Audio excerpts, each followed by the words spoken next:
अस्सलाम वालेकुम dear students, आज हम लोगों ने जिस टॉपिक पर बात करनी है वो है हमारे पास chapter 2 lecture 5 oligosaccharide and polysaccharides पर। बायोमॉलिक्यूल से मुतालिक हम लोग डिस्कस कर रहे हैं कार्बोहाइड्रेट्स की जो टाइप्स हैं, जिसमें ओलिगोसेक्राइड और पॉलीसेक्राइड्स दो बड़ी किस्में हैं। मोनोसेक्राइड को ऑलरेडी हम लोग डिस्कस कर चुके हैं, अब हम लोग जा रहे हैं ओलिगोसेक्राइड्स पर। तो आइए देखते हैं हमारे पास ओलिगोसेक्राइड क्या है। Oligosaccharides are comparatively less sweet in taste, यानी ये याद रखिएगा मोनोसेक्राइड की निस्बत थोड़े कम मीठे होते हैं, टेस्ट में थोड़े कम स्वीट होते हैं।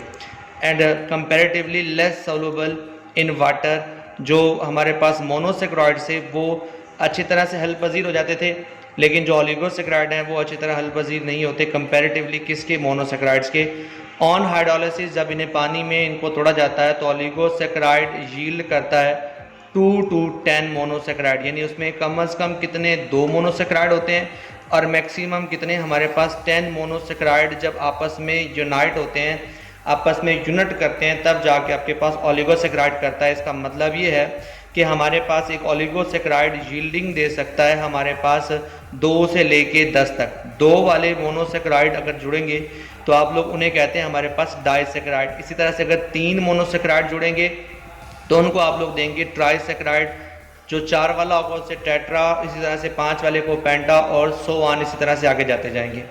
The covalent bond between 2 monosaccharide is called glycosidic bond. Important definition है, 12 दीगर पेपरों में आ चुकी है कि what is glycosidic bond. 2 monosaccharide के दरमियान जो लिंक होता है, यानी कार्बन का लिंक ऑक्सीजन के साथ और फिर वो आगे जाके किसी कार्बन के साथ अगर लिंक करता है तो इस लिंक को आप लोग क्या बोल देते हैं, आपके पास क्या, ग्लाइकोसिडिक लिंकेज।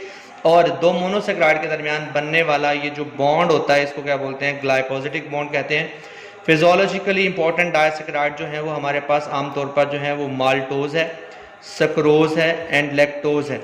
ठीक है जी। फेमिलियर डाइसेक्राइड इज, उसमें हमारे पास क्या है, सक्रोज सबसे ज़्यादा है, शुगर केन या केन शुगर गन्ने की सबसे ज़्यादा जो हमारे पास क्या है, डाइसेक्राइड है। विच हाइड्रोलिसिस पर 2 चीज़ देती है, ग्लूकोज और फ्रुक्टोज। याद रखिएगा यहाँ पर हमारे पास ये ग्लूकोज है, ये फ्रुक्टोज है। जब इनको आपस में मिलाते हैं तो मिलकर जो मॉलिक्यूल बनता है वो हमारे पास एक डाइसेक्राइड मॉलिक्यूल बनता है। ऐसे समझ लें कि ये हमारे पास एक तरह का क्या बन रहा है, सुक्रोज बन रहा है, यानी ग्लूकोज और फ्रुक्टोज को आपस में मिलाने से जो मॉलिक्यूल बनता है उसे आप लोग कह सकते हैं कि आपके पास वो क्या एक तरह का सुक्रोज है। इट्स मॉलिक्यूलर फार्मूला, सुक्रोज का मॉलिक्यूलर फार्मूला क्या है हमारे पास, रिड्यूसिंग शुगर का C12H22O11। It is a structure formula, जैसा कि आपको शक्ल में दिखाया गया है, ये हमारे पास लिंकेज है। फिर हमारे पास है जी पॉलीसेक्राइड। देखें जी, वो डाइसेक्राइड था, ओलिगोसेक्राइड था। ओलिगो में हमारे पास डाइसेक्राइड भी है, ट्राई भी है, टेट्रा भी है, पेंटा भी है, हेक्सासेक्राइड सारे हैं, अप टू 10 तक गए थे। लेकिन हम जब पॉलीसेक्राइड की बात करेंगे तो 10 से अबव जितने भी कार्बोहाइड्रेट या मोनोसेक्राइड अगर जुड़ जाएंगे 10 से ज़्यादा, तो वो जो स्ट्रक्चर बनाएंगे वो एक कॉम्प्लेक्स स्ट्रक्चर होगी। अब उसे कह देते हैं कि इस तरह की क्या हमारे पास पॉलीसेक्राइड्स हैं।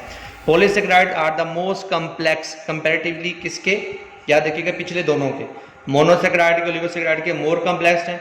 अबंडेंट कार्बोहाइड्रेट इन नेचर, सबसे ज़्यादा कार्बोहाइड्रेट्स हैं। They are usually branch and tasteless. देखिए जी, स्वीट इन टेस्ट कौन थे, ओलिगोसेक्राइड मोनोसेक्राइड थे। थोड़े कम लेस स्वीट इन टेस्ट कौन थे, वो हमारे पास थे ओलिगोसेक्राइड से लेके 10 तक जो लेवल था वहाँ तक। और ये टोटली टेस्टलेस होते हैं polysaccharide. They are form by the several monosaccharide. Several का मतलब ये है कि 10 से ऊपर ऊपर, ठीक है जी, बहुत सारे। जब हमारे पास मोनोसेक्राइड यूनाइट्स होते हैं, यूनिट करते हैं, जुड़ते हैं, एक दूसरे के साथ लिंक करते हैं ग्लाइकोसिडिक, तो उस सूरत में हमारे पास क्या बन जाता है, पॉलीसेक्राइड बन जाता है। पॉलीसेक्राइड बॉन्ड आ जाए, polysaccharide heavy high molecular weight and sufficiently soluble in, पानी में हल पजीर होते हैं लेकिन इन्हें ज़बरदस्ती करके सफिशिएंटली सॉल्युबल करना पड़ता है। नॉर्मल सॉल्युबिलिटी नहीं होती, जैसे कि पानी को गर्म करके हल करना, इस तरह के काम से हम इसको हल कर सकते हैं। सम इंपॉर्टेंट पॉलीसेक्राइड आर, कौन कौन सी हैं, पहली स्टार्च पॉलीसेक्राइड है, ये भी कार्बोहाइड्रेट की किस्म है। ग्लाइकोजन भी कार्बोहाइड्रेट की किस्म। हमारे पास सेलुलोज भी हमारे पास जो है वो क्या है, डेक्स्ट्राइन भी है, एगार भी है, पेक्टिन भी है और काइटिन भी है। ये सारे के सारे क्या है, एक तरह के क्या है, पॉलीसेक्राइड हैं और ये मोस्ट अबंडेंटली हमारे पास बहुत ज़्यादा पाए भी जाते हैं। तो ये किस तरह से होते हैं, सबसे पहले है स्टार्च। स्टार्च फाउंड कहाँ होता है, ज़्यादातर फलों के अंदर, फ्रूट्स के अंदर, ग्रेन जो दाने होते हैं उनके अंदर, सीड बीजों के अंदर, और ज़ेरे ज़मीन तने जो होते हैं ट्यूबर्स, स्टेम ट्यूबर्स के अंदर, जैसे शकरकंदी हो गई, आलू वगैरह हो गया, इनके अंदर बहुत बड़ी मिकदार में पाए जाते हैं। It is the main source of carbohydrate for animal, animal के लिए सबसे बड़ा सोर्स होते हैं ये कार्बोहाइड्रेट का। On hydrolysis yield glucose molecule starch of two types. हमारे पास क्या कहता है, जैसे आप इनसे पैदा करते हैं इनसे क्या निकलता है, ग्लूकोज। जब आप इनको हाइड्रोलाइज करते हैं किनको, स्टार्च को, तो उनमें से क्या पैदा होता है, ग्लूकोज पैदा होता है, ना कि फ्रुक्टोज, ना कि माल्टोज, ना कि लैक्टोज, सिर्फ और सिर्फ ग्लूकोज पैदा होता है। Starches are of two type, amylose और अमाइलोपेक्टिन। दो तरह की स्टार्च होती हैं, एक होती है अमाइलोज और अमाइलोपेक्टिन। बड़ी दफ़ा आ गया इनमें क्या डिफरेंस होता है, डिफरेंस सुन लेंगे। Amylose starches have unbranch chains of glucose, unbranch chain होती हैं किसकी, ग्लूकोज की, and are soluble in hot water. जबकि अमाइलोपेक्टिन क्या होती हैं, ब्रांच चेन होती हैं और insoluble in hot and cold water. ये बात याद रखनी है, अक्सर आ जाता है शॉर्ट क्वेश्चन में कि अमाइलोज और अमाइलोपेक्टिन में क्या फ़र्क है। दोनों हैं तो स्टार्च ही, एक हमारे पास अनब्रांच चेन है, दूसरी हमारे पास क्या है, ब्रांच चेन है। ये हमारे पास सॉल्युबल इन हॉट वाटर है और ये insoluble in hot and cold water है। स्टार्च की खास बात यह है कि जब इनको आयोडीन टेस्ट में डाला जाता है तो आयोडीन के साथ ये क्या कलर देती हैं, ब्लू कलर देती हैं। अगर किसी ने पता करना है कि स्टार्च है या नहीं है तो वहाँ पर आयोडीन टेस्ट करेंगे, तो आयोडीन से कौन सा कलर आएगा, ब्लू। फिर हमारे पास दूसरी है glycogen, it is called animal starch. अक्सर ये MCQs में आता है कि which one is called animal starch, तो वो कहलाती है हमारे पास कौन, glycogen. It is the chief form of carbohydrate stored in the animal body, animal body के अंदर सबसे ज़्यादा मिकदार में होती है।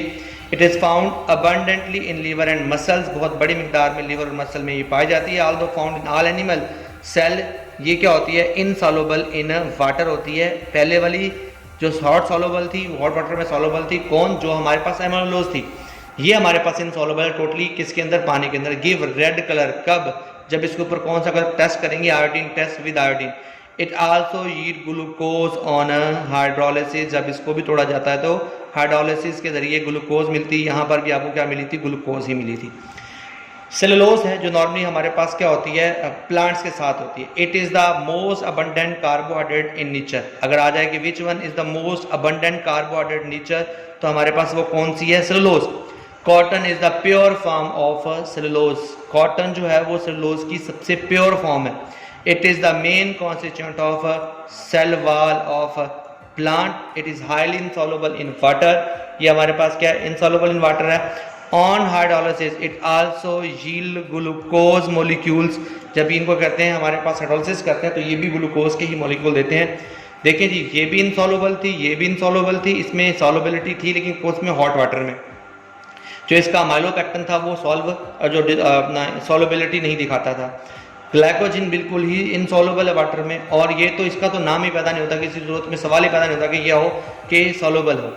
It is not digest in human digestive tract, cellulose जो होती है वो ह्यूमन ट्रैक के अंदर डाइजेस्ट नहीं होती।